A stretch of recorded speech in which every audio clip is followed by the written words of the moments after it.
Hallelujah, praise the Lord. കഴിഞ്ഞ ദിവസം എവിടെ ചെന്നപ്പോൾ ഒരാൾ ഓടി എന്ന് പറഞ്ഞു, പാസ്റ്റർ ബായെങ്കിലും ഞാനൊന്ന് എടുക്കട്ടെ, എൻ്റെ പിതാവ് ഒരു ദൈവദാസൻ്റെ ബായക ചുമന്നതാണ്. അപ്പോൾ ഞാൻ ഓർത്തു, അയ്യോ ഈ മനുഷ്യൻ എന്താ, ഞാനാണെങ്കിലല്ലേ എൻ്റെ വീട്ടിലല്ലേ എല്ലാ ജോലിയും ചെയ്യുന്ന ആളാണ്. അമേരിക്കയിൽ നമുക്ക് ജോലിക്കാരില്ലല്ലോ വെച്ചാ. ഹല്ലേലൂയ.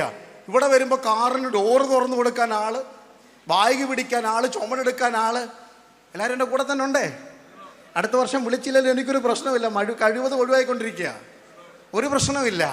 പക്ഷേ എൻ്റെ വില ഞാൻ തിരിച്ചറിഞ്ഞത് 4 കാര്യങ്ങൾ ഉള്ളത് കൊണ്ടാണ് എനിക്ക് വിലയുള്ളത്.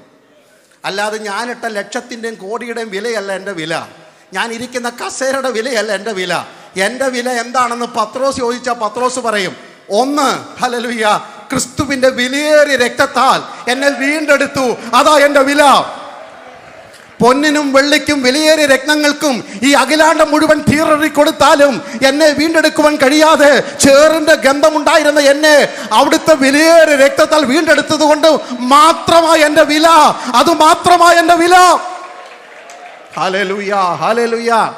2 പത്രോസ് പറയുന്നു, വിശ്വാസത്തിന്റെ പരിശോധന പൊന്നിനേക്കാൾ വിലയേറിയതായതാണ്. ഹല്ലേലൂയ. എൻ്റെ പരിശോധന ജീവിതമാണ് എന്നെ വിലയുള്ളതാക്കി മാറ്റിയത്. സുവിശേഷത്തിന് വേണ്ടി ഒരു കൊതുകടി പോലും കൊള്ളാത്തവരാ വിലയേറിയ ദാസന്മാരായിട്ട് വിലസുന്നത്. ഹല്ലേലൂയ. കർത്താവിൻ്റെ നാമത്തിന് വേണ്ടി അടിയും തുപ്പലും ചവറൊന്നും ജീവിതയാത്ര ഏറ്റിട്ട് നിന്നയും അപമാനമേറ്റ എത്രയോ ദൈവദാസന്മാരുടെ തലമുറകൾ ഒതുങ്ങിക്കഴിയുമ്പോൾ ഇതൊന്നും അറിയാത്തവരും അനുഭവിക്കാത്തവരും വലിയവരുടെ കുപ്പായം ധരിക്കുമ്പോൾ ആക്ഷേപം തോന്നുന്നു. വിശ്വാസത്തിന്റെ പരിശോധന അനുഭവിച്ചവരാ വിലയേറിയ ദൈവദാസിദാസന്മാർ. റേഖന രഖനഗന ഹല്ലേലൂയ. ഉടുതുണിക്ക് മറുതുണിയില്ലാതെ അത്താഴ പട്ടിണിക്കാർ ആത്മാവിൽ ആരാധിച്ചപ്പോൾ അശുദ്ധാത്മാക്കൾ വിടുവിക്കപ്പെട്ട കാലം നമുക്കുണ്ടായിരുന്നു. ഇന്ന് എന്താ അത് വെളിപ്പെടാത്തത്? ഇന്ന് സ്വയം വിലയേറിയതായി മാറി. ഇല്ല, നമ്മുടെ വിലപിടിപ്പ് ക്രിസ്തു നടത്തിയ വഴികളുടെ വിലപിടിപ്പാ. ഹല്ലേലൂയ.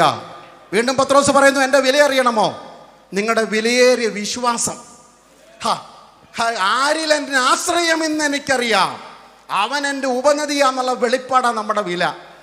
ഞാൻ ആരെ വിശ്വസിച്ചിരിക്കുന്നു എനിക്കറിയാം, ആരെന്നെ വിശ്വസിച്ചിരിക്കുന്നല്ല എനിക്കറിയേണ്ടത്, ഞാൻ ആരെ വിശ്വസിച്ചിരിക്കുന്നു എന്ന് എനിക്കറിയാം. ആ തിരിച്ചറിവാണ് എൻ്റെ വില എന്ന വെളിപ്പാട് അകത്തുണ്ടായിരിക്കണം.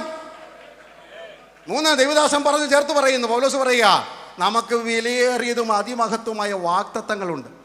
ഈ മണ്ണ് വിട്ട് അക്കരെ നാട്ടിലൊരു ജീവിതമുണ്ടെന്ന ഒരുപിടി സ്വപ്നത്തിന് ഞങ്ങൾ ഉടമയായതുകൊണ്ടാ ഞങ്ങൾ വിലയേറിയതായി മാറിയത്. അല്ലാതെ ഒരു സ്ഥാനത്തിനും ഈ മണ്ണി വിലയില്ല എന്ന് തിരിച്ചറിയുന്ന ഭക്തന്മാർക്കാണ് ഞാൻ ദൈവത്തിന് സ്തോത്രം ചെയ്യുന്നു. ഹല്ലേലൂയ.